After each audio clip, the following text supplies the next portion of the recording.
की मम्मी सुबह सुबह क्यों चिल्ला रही हो? अरे दीदी कुछ नहीं, बस आपकी ननंद को ही पूछ रही हूँ। पता नहीं कहाँ है, कब से आवाज लगा रही हूँ उसे मैं। क्यों राहुल की मम्मी, सपना से क्या काम हो गया है? अरे दीदी वो बच्चे बोल रहे हैं हमें गोलगप्पे खाने हैं और गोलगप्पे का पानी सिर्फ सपना बुआ बनाएगी। कैसी बात करती हो? गोलगप्पे का पानी तो कोई भी बना ले। मैं भी बता दूंगी कि कैसे बनता है गोलगप्पे के लिए पानी। उसी से पूछने की क्या जरूरत है तुम्हें? अरे दीदी ऐसी कोई बात नहीं है, सपना को भी पानी बहुत अच्छा बनाना आता है और बच्चों को भी उसी के हाथ का पानी पसंद है। कुछ भी कहो दीदी, सपना है बहुत गुनी। कुछ भी काम हो सपना को सब आता है, सिलाई से लेकर पढ़ाई तक। ये तो कोई बड़ी बात नहीं है राहुल की मम्मी, ये तो आजकल सभी लड़कियों को आता है। नहीं दीदी, सपना जैसी लड़की बहुत कम होती है। तुम तो बहुत लकी हो जो ऐसी ननंद मिली है तुम्हें। ठीक है, अब ज्यादा तारीफ करने की जरूरत नहीं है। सपना बाहर गई है, जैसे ही आती है मैं भेज दूंगी। ठीक है दीदी, उसको जल्दी भेज देना। अच्छा तो अब मैं चलती हूँ दीदी। आई बड़ी सपना की तारीफ करने वाली। सपना ही जानती है जैसे सब कुछ। हम तो इधर पागल हैं। मुझसे बनवा के देखो, सब कुछ कितने अच्छे से बनाती हूँ मैं खाने में। मैंने सारे नोट्स तैयार कर लिए हैं, आज बच्चों को अच्छे से पढ़ाऊंगी। मेरा भी पढ़ने का बहुत मन था और आज मुझे पढ़ लिख कर जॉब भी करनी थी, पर क्या करूं, जब से मम्मी पापा गए हैं भाभी ने तो मेरी पढ़ाई ही रुकवा दी है। मम्मी पापा अब क्यों मुझे छोड़कर चले गए? अब मुझे कोई मेरी पसंद का काम भी नहीं करने देता, ना मुझे पढ़ने देते हैं। भाभी तो मुझे हर चीज में रोकती टोकती हैं। मैं तो बस बच्चों को पढ़ाकर अपना मन बहला लेती हूँ और भाभी समझती है कि मैं 4 पैसे लाके दूंगी तो उनको भी खुशी मिल जाती है। अरे ओ महारानी, क्यों यहाँ बैठे बैठे टसके भा रही है? पूरे मोहल्ले में ये दिखाओगी क्या मैं तुम्हें बहुत परेशान करती हूँ? जब देखो घर में मनुष्यत फैलाती रहती हो, ये नहीं हंसी खुशी रहे। जब से माँ बाप गए हैं मेरे तो जीना हराम कर रखा है तुमने। कुछ नहीं भाभी, बस मम्मी पापा की याद आ गई थी। याद तो ऐसे बोल रही हो जैसे तुम्हारे लिए बहुत कुछ छोड़ के गए तुम्हारे माँ बाप। कुछ नहीं छोड़ के गए हैं, उल्टा मेरे सर पर ही वजन रख गए। तुम्हारी जिम्मेदारी उठानी कितनी मुश्किलों का काम है। मैं तो बस अब कुछ दिन में तुम्हारा रिश्ता पक्का करने वाली हूँ। मैंने अपने रिश्तेदारों से बोल रखा है, अब कोई ना कोई तुम्हारे लिए अच्छा लड़का बता देगा तो चली जाना तुम। कम से कम मेरे सर पे से तो वजन कम होगा। और सुनो, राहुल की मम्मी आई थी, बोल रही थी कि सपना को भेज देना, गोलगप्पे का पानी बनवाना है। ठीक है भाभी, मैं चली जाऊंगी। कोई जरूरत नहीं है अभी जाने की, शाम को बच्चों को ट्यूशन पढ़ाने जाओ तभी चली जाना। बार बार यहाँ गलियों में चक्कर मत काटो। तुम्हें तो बस मौका चाहिए नैन मटक्का करने के लिए, पर मैं भी तुम्हारी भाभी हूँ। तुम्हारी जिम्मेदारी से पीछे थोड़ी ना हटूंगी, तुम्हारे ऊपर पूरी नजर रखूंगी। भाभी आप ये कैसी बातें कर रही हो? मैं तो सिर्फ ट्यूशन पढ़ाकर घर और घर से ट्यूशन पढ़ाने ही जाती हूँ। मैं तो रास्ते में किसी से बात भी नहीं करती हूँ। हाँ पता है मुझे तुम कैसी हो। चुपचाप अपना काम करो और शाम को चली जाना, ठीक है? ठीक है। सपना तुमने आज बहुत अच्छा किया कि थोड़ी जल्दी आ गई। बच्चे सुबह से जिद कर रहे थे तुम्हारे हाथ के गोलगप्पे खाने के लिए और अब दोनों काम हो गए हैं। उन्होंने गोलगप्पे भी खा लिए और तुमने ट्यूशन भी पढ़ा लिया। और सपना तुम्हारे भैया ने बोला है मुझे कि ट्यूशन फीस के साथ तुम्हें कुछ अच्छा सा गिफ्ट भी दूं, क्योंकि इस बार मेरे बच्चों के बहुत अच्छे नंबर आए हैं। मुझे तो पहले पता ही नहीं था कि तुम इतना अच्छा ट्यूशन पढ़ाती हो। सच में सपना, तुम्हारी जैसी लड़की मिलनी बहुत मुश्किल है। कितने गुण है तुम में, खाना बनाना, सिलाई करना, पढ़ना, पढ़ाना। मैंने अपनी मौसी जी से तुम्हारे लिए बात की है, शायद बात बन जाए, क्योंकि उनका लड़का गवर्नमेंट जॉब करता है और उन्हें तुम्हारी जैसी बहू चाहिए। थैंक यू भाभी, लेकिन मुझे कोई गिफ्ट वगैरह की जरूरत नहीं है। बस ट्यूशन पढ़ाकर मुझे खुशी मिलती है तो इसीलिए मुझे अच्छा लगता है पढ़ाना बस। क्योंकि मेरा भी पढ़ने का बहुत मन था, वो तो हो नहीं पा रहा। लेकिन हाँ, बच्चों को पढ़ा के मुझे बहुत खुशी मिलती है भाभी। सपना, मैं घर पर आऊंगी उनसे पूछने कि वो मेरी मौसी के लड़के के साथ तुम्हारी शादी करेंगी या नहीं। वैसे उसमें कोई कमी नहीं है, तुम राज करोगी राज। ठीक है भाभी, ये सब बातें तो आप मेरी भैया भाभी से ही करना। ठीक है भाभी, मैं चलती हूँ। दीदी, अगर आप कहो तो मैं मेरी मौसी जी से आपकी ननद के लिए बात करूं, उनका बेटा बहुत बड़ा ऑफिसर है। सपना उधर राज करेगी राज, कोई तकलीफ नहीं होगी सपना को उनके घर में, वो तो मजे करेगी। तुम भी कहोगी कि तुम्हारी नंद का क्या रिश्ता कराया है मैंने। नहीं राहुल की मम्मी, मुझे तो कोई लड़का पसंद आ गया है सपना के लिए, मेरी दूर की चाची ने बताया है। मैं तो अब वही रिश्ता करूंगी सपना का, मैंने उन्हें बोल दिया है। अच्छा ठीक है दीदी, लेकिन दीदी सपना के लिए ये लड़का बहुत अच्छा था, ऑफिसर है ये, और सपना और इसकी जोड़ी बहुत अच्छी जमती। क्यों राहुल की मम्मी, तुम्हें लगता है मैं मेरी नंद का रिश्ता ऐसे वैसे घर में कराऊंगी? ये लड़का भी बहुत अच्छा है, मेरी दूर की चाची ने जो बताया है। और मुझे पता है कि सपना के लिए कौन सा लड़का अच्छा है कौन सा नहीं है। तुम्हें हमारे घर के बीच में पड़ने की कोई जरूरत नहीं है। ठीक है दीदी, जैसा तुम्हें अच्छा लगे, मैं तो कुछ अच्छा ही रिश्ता करा रही थी, इससे अच्छा रिश्ता नहीं करा पाओगी तुम भी।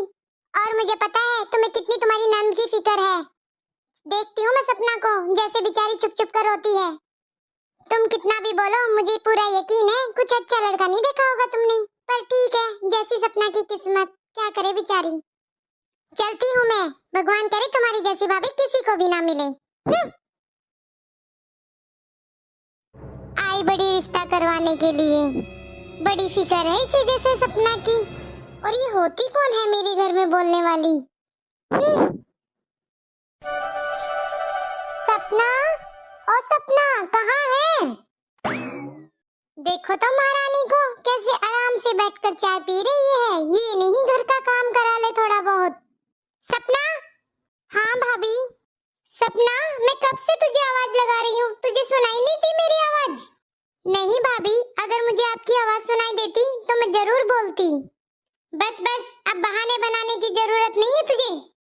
वो मैं ये कह रही थी कि मैंने और तुम्हारे भैया ने तुम्हारा रिश्ता पक्का कर दिया है। मेरा रिश्ता? हाँ, तुम्हारा रिश्ता। तुम जल्दी से अपने घर जाओ और मेरी भी जान छूटे। भाभी, एक रिश्ते के लिए तो राहुल की मम्मी ने भी कहा था, मैंने उनसे कह दिया था कि मेरे भैया भाभी से ही बात करो आप। हाँ हाँ, आई थी वो भी, लेकिन मैं वो रिश्ता नहीं करूंगी तुम्हारा। तुम्हारे लिए तो मैंने तुम्हारे जैसा ही रिश्ता ढूंढा है, अब वहाँ जाकर पढ़ाना ट्यूशन और वहीं जाकर काम करना। अच्छा भाभी, कौन है, कैसा लड़का है और क्या करता है? हे भगवान, देखो तो कैसे अपने रिश्ते के बारे में पूछ रही है। ओहो, कोई लाज शर्म तो है ही नहीं आजकल की लड़कियों में। पर भाभी, मुझे भी तो पता होना चाहिए ना कि आप मेरी शादी किस घर में कर रही हैं। अच्छा, तो तुम्हें पता करना है तो सुनो। एक गरीब लड़का है और उसकी 5 बहनें हैं। अब जाकर बसा कर दिखाओ उसका घर, बहुत गुनी हो ना तुम तो। पर भाभी, आपको ऐसा रिश्ता करने की क्या जरूरत थी जब राहुल की मम्मी ने इतना अच्छा लड़का बताया था मेरे लिए? क्यों? ये तो तुम्हारी किस्मत ही है जो तुम्हें ऐसा लड़का मिला है। अब मैंने क्या किया है इसमें? तुम्हारे भाई को और मुझे लड़का पसंद आ गया था तो हमने हाँ कर दी। पर भाभी, जब आपको मेरे लिए एक अच्छा लड़का मिल ही रहा था तो आप क्यों मुझे ऐसे घर में देना चाहती हैं? कम से कम भाभी, ये तो सोचना था कि मेरे माँ बाप नहीं हैं। अब अगर कल को मुझे कोई तकलीफ हुई तो मैं किसको कहूँगी? वो सब हमें नहीं पता है, बस हमने तुम्हारा रिश्ता कर दिया है, अब भुगतो खुद ही। और हाँ, अगर कल को कोई तकलीफ हो तो इस घर में आने की तो सोचना भी मत तुम। आप देखती हूँ कितने गुण है मेरी ननद में। भाभी ने तो मेरा रिश्ता पक्का कर दिया, पर भाई को तो एक बार मेरे बारे में सोचना था कि उसकी बहन को कहीं आगे जाकर कोई तकलीफ ना हो। मम्मी, पापा, आप मुझे क्यों छोड़कर चले गए? आप यहाँ होते तो ऐसा कभी भी नहीं करने देते भैया भाभी को।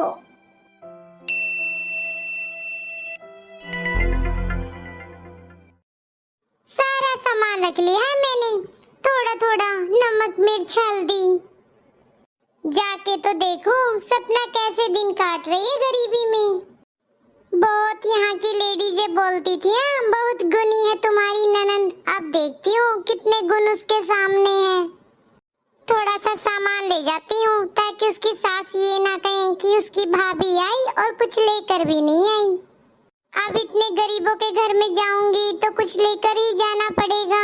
बेचारे वो भी तो उम्मीद लगा कर बैठे हैं कि कोई आए और उनकी कुछ मदद कर दे, वरना बहुत बुरा लगेगा खाली हाथ जाऊंगी तो उन्हें। अरे बाप रे, ये सपना का घर है। शादी से पहले तो ऐसा नहीं था, क्या कर लिया इसने 2 महीने में। कहीं मेरे जेवर तो नहीं चुरा लाई थी पीछे से। कौन है? नमस्ते आंटी जी। अरे सपना की भाभी तुम? हाँ आंटी जी, और कैसे हो आप? मैं तो ठीक हूँ, तुम बताओ कैसी हो? मैं भी ठीक हूँ आंटी जी। और सपना कहाँ है? ठीक तो रहती है ना वो आपके साथ? अरे हाँ हाँ, मैं बहुत खुश हूँ कि मेरे घर में सपना जैसी बहू आई है। बिल्कुल लक्ष्मी का रूप है वो। और तुम्हारा भी बहुत बहुत धन्यवाद सपना की भाभी, जो तुमने अपनी ननंद की शादी हमारे घर में की। जब से वो आई है हमारे घर में किसी चीज की कमी नहीं है। मैं तो पहले खुद ये सोचती थी कि तुम कैसी भाभी हो जो इतने गरीब घर में अपनी ननंद की शादी कर रही हो, लेकिन तुमने ये करके बहुत अच्छा किया, क्योंकि जब से सपना हमारे घर में आई है हमारी तो किस्मत बदल गई है। अच्छा आंटी जी, ये सपना कहाँ है? हाँ हाँ सपना की भाभी, वो अपने रूम में है। तुम उसके कमरे में बैठो, बाई तरफ ही है, और मैं तुम्हारे लिए कुछ ठंडा लेकर आती हूँ। जी, मैं जाकर सपना से मिलती हूँ। सपना? अरे भाभी आप? हाँ सपना, कैसी हो तुम? मैं तो अच्छी हूँ, तुम बताओ भाभी, कहीं तुम्हारा पति गरीबी के कारण चोरी तो नहीं करने लगा है? भाभी, ये कैसी बातें कर रही हो आप? और नहीं तो क्या, 2 महीने में क्या तुम्हारी लॉटरी लग गई जो तुमने झोपड़ी से महल खड़ा कर लिया? भाभी, तुमने तो कोई कमी नहीं छोड़ी थी मेरी किस्मत खराब करने में, पर होता वही है जो किस्मत में लिखा होता है। मेरी शादी के तुरंत बाद मेरे ससुर की कोई जमीन निकल आई थी जिसकी कीमत करोड़ों में है। क्या? हाँ, और उसी से ये घर बनाया है। और भाभी, तुम्हें भी कुछ चाहिए तो बता देना, तुम्हें भी थोड़ा बहुत दान कर दूंगी मैं। ये मैंने क्या कर दिया? मैं तो इसकी किस्मत फोड़ने चली थी, इसकी तो उल्टा चमक गई। नहीं सपना, तुम गलत समझ रही हो। मुझे तो पहले से ही पता था कि ऐसा ही कुछ होने वाला, तभी तो मैंने तुम्हारी शादी यहाँ कराई। हाँ हाँ भाभी, मुझे सब पता है, जितना तुम मेरा भला सोचती हो। पर भाभी, तुम मुझे एक बात सच सच बताओ, अगर मेरी जगह तुम्हारी बेटी होती तो क्या तुम भी तब भी ऐसा करती? मुझे माफ कर दो सपना, मुझे तुम्हारे साथ ऐसा नहीं करना चाहिए था। अभी वो तो मेरी किस्मत अच्छी थी जो यहाँ आकर बदल गई।